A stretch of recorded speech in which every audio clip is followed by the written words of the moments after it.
Hi everyone, welcome to episode 6 of the Open Source. Hold on to your hats. We're here with John Smith. Hold on to your hats.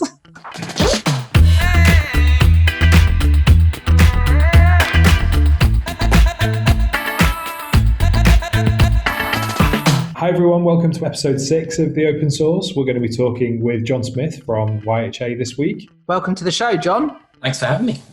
We're also going to look at a news feature about the hospitality business. I think James has got a hostel story to share with us as well, which I'm really intrigued to hear about.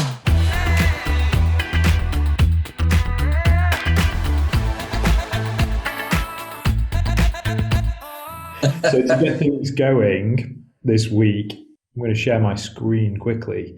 John, I am a bit of a traveller.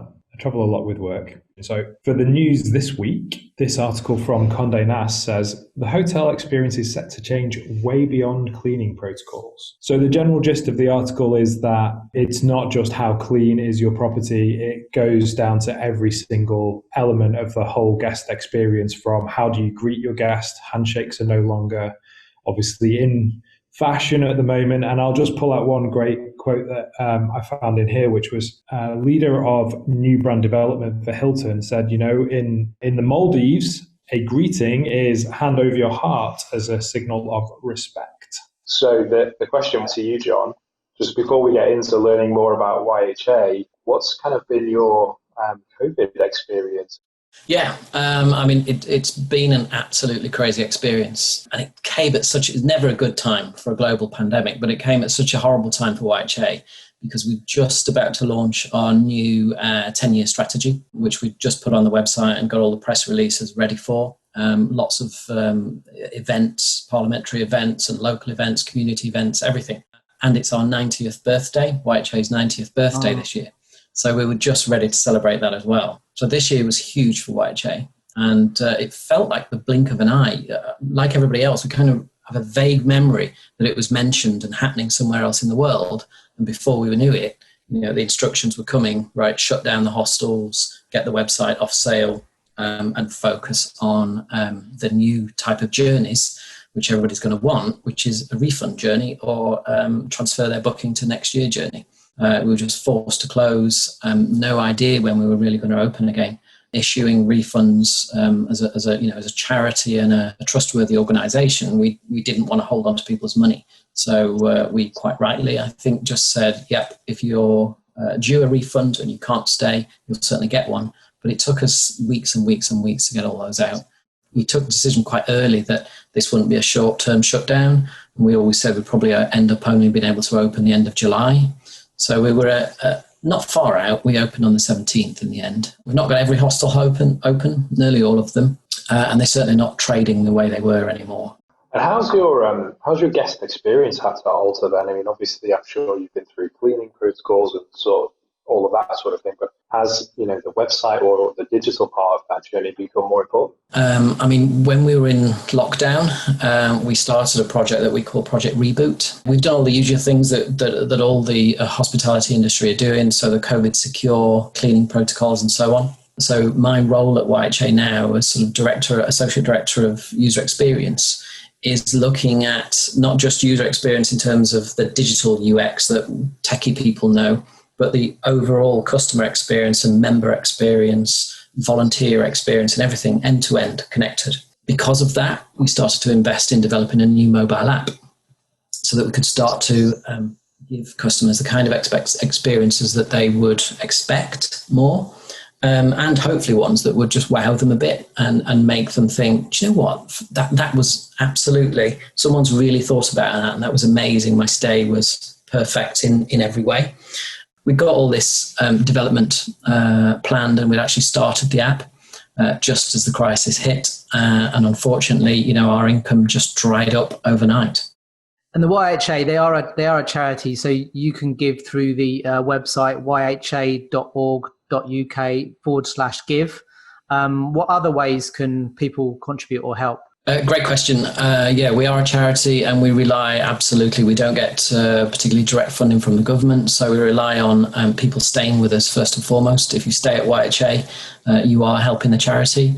If you can't stay, then maybe consider finding us on social media and sharing our posts, retweeting them, or sharing them on Facebook and whatever. All that sort of extra free advertising is just so helpful for us, and that helps us to keep the hostels going and to actually fund stays for young people and people with challenging lives. Or obviously just a straight out donation. We've had so many generous people over this period that have helped us out, either donated their refund back to us, or have just give us gifts as one-offs, which has been amazing. But obviously it just doesn't go anywhere near covering the millions that we've lost through this crisis. So thanks for mentioning, James. Whatever support people can give, that would be amazing. I don't know if anyone's tried to book a campsite recently, but it's nigh on impossible. So the more options that we, the travellers of the great British public, have got, the better, right? It's really interesting. Years ago, YHA just offered rooms, and very often they were the dorm beds that everybody thinks about when you say hostel, and we've still got those. But a lot of private rooms now, ensuite rooms, and then moving outside, we've got our camping and cabins ranges. So there's bell tents, teepees, log cabins, all sorts of things, and new ones just about to launch had it not been for COVID, but I think they'll come out very soon. If you are wanting to travel, you don't want to spend a fortune, but you just want to try something new in a crazy, amazing location, then they're super popular as well. I travel a fair amount with work and both privately as well. And one thing that I always love doing is trading travelling stories. John, given that you're our guest, I'm not going to make you go first. But Mr. Lawson, I've heard a rumour that you've got a hostel-related story. And I don't know if it's PG rated or not, but I'm really interested in hearing it. Well, I had this memory of staying in a youth hostel in Cornwall, and I remembered that I'd made some of it up to cover up the fact that something terrible happened on this stay. I'd gone to this youth hostel, and I think I must have been 16, and I was a fairly overweight little kid, and I basically told everyone that I was going in for a surf competition in Australia and that I was one of the best surfers in my age group. And as it turned out, they decided to stay the night to watch me surf the next day. But the problem was I didn't know how to surf, and I was taking surf lessons at Cornwall. So this is amazing. This is absolute gold. Carry on. So the teacher, the ski school teacher, was actually in my room at the hostel. So I had to explain to him what I'd done. And I said, you've got to make me look good. Like, you have to make me look good. And he just said, look, there's just no way we're going to do this. What you're going to have to do is you're going to just have to say that the waves are too choppy. So the next day we were at Fistral Beach, if you know Fistral Beach on Cornwall. And it did happen to be terrible weather. And I couldn't even get on the board, let alone stand up. But I just had this group of kids watching me, and I do not know what they thought, but they must have just left. And I was ashamed and just went back to the cafeteria and probably had 2 full English breakfasts and wallowed in my self-pity. But that was my first youth hostel experience. Okay, so John, travel stories, what have you got? Yeah, I mean, there are plenty of stories, as you can imagine. The best ones probably can't tell on something like this that's going out on a podcast. But since James mentioned his first experience, then I guess I can remember mine. I didn't know about youth hostels when I first got approached for this job, and then soon discovered that meant that I would have to stay at a youth hostel. And 7 years ago, I would probably say it's not unfair to say that maybe half, 3/4 of our hostels, we'd invested quite a lot of money in them, and they were really a new level of standard for hostels. But there were still some that perhaps weren't quite so invested in just yet, and maybe still were stuck in another time period. And I remember getting to my room thinking, am I really going to sleep in here? And it wasn't dirty or anything. It was just not what I expected. This little bunk bed and wooden bed and no electricity to charge anything, all my digital devices and so on. And I can remember kind of laying out my blanket, just thinking, well, I'll just lay on top of that for the night and then get up and go.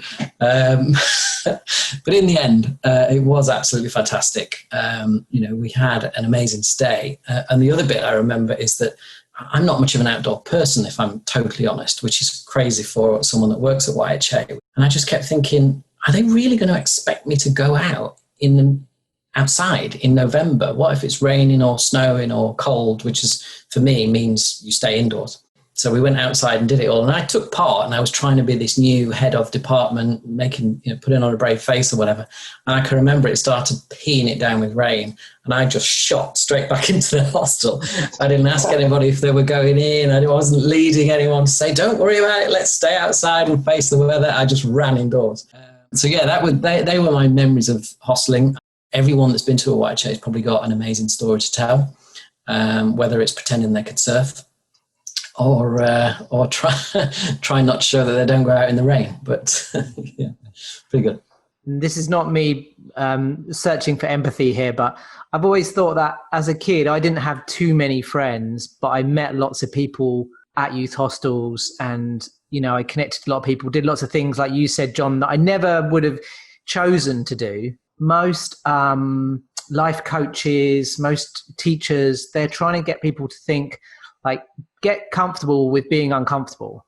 And when you're in a situation where you have convenient accommodation in great locations where you can try and do new things, see new places that you wouldn't even think of doing because it just doesn't even occur to you, or even it doesn't interest you, it can really flip a switch in you, and it can really change. It really can change your life. It's very true.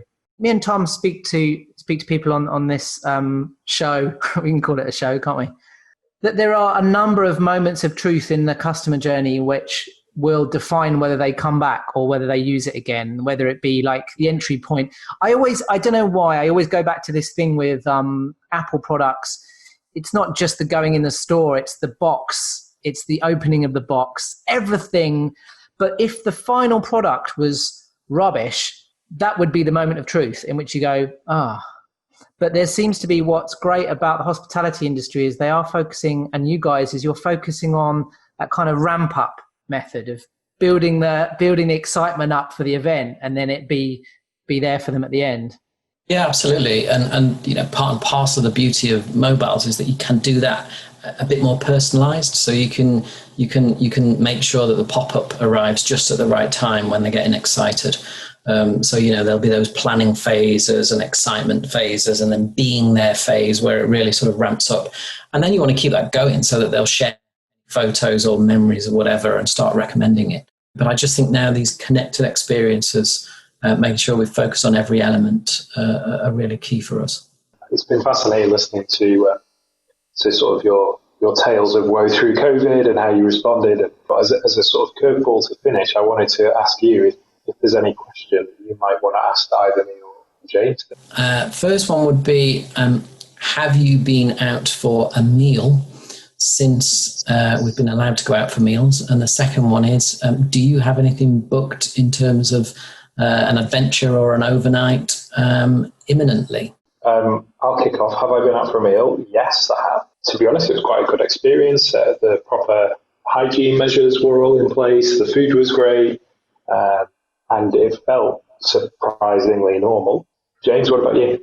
I think I've been out a few times, but it did feel surprisingly normal. But we went to a sushi restaurant where there was a conveyor belt. So there's an interesting little quandary.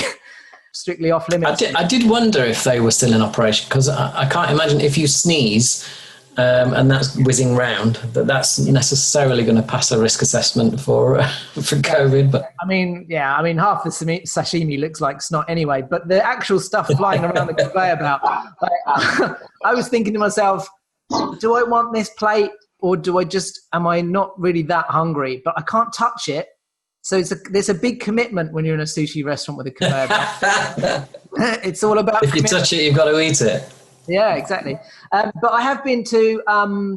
We did go camping at a local farm. I've got a little 2-year-old daughter, and we did go camping, and yeah, everything did feel normal. One thing for sure is it has made me sort of feel happier about the human race, that most of us are taking the precautions and being clean and conscious of others. And that makes you feel good. That makes you feel happy and positive. That's really interesting. The feedback from our hostels is the same kind of thing as well. We were really worried that people might complain because there are certain restrictions in place, or that, do we have to police this thing? What if people aren't staying distant from each other and so on? Actually, the majority of people, the vast majority of people, have been fantastic, and they're just doing what they know they need to. They picked up most of the 2-meter rule and all that good stuff. And just cracking on with it and trying to make it as pleasurable as it can be. If anything, this has brought a renewed love for our own country. We as Brits tend to jump on a plane and leave as soon as the kids break up for summer holidays. But this year clearly more and more people have been holidaying in country, and if we all keep that bug going, I think that's a great thing, not only for the hospitality industry, but for our own country and our own economy as well. John, thank you so much. Thank you so much for coming on. We really appreciate it. Great. Thanks for having me. I want to mention the site again. So yha.org.uk/give. It's an easy one to remember. John, it's been a real pleasure. Thank you. Yeah, thanks for having me. It's been great to join you. Hope to see you both soon.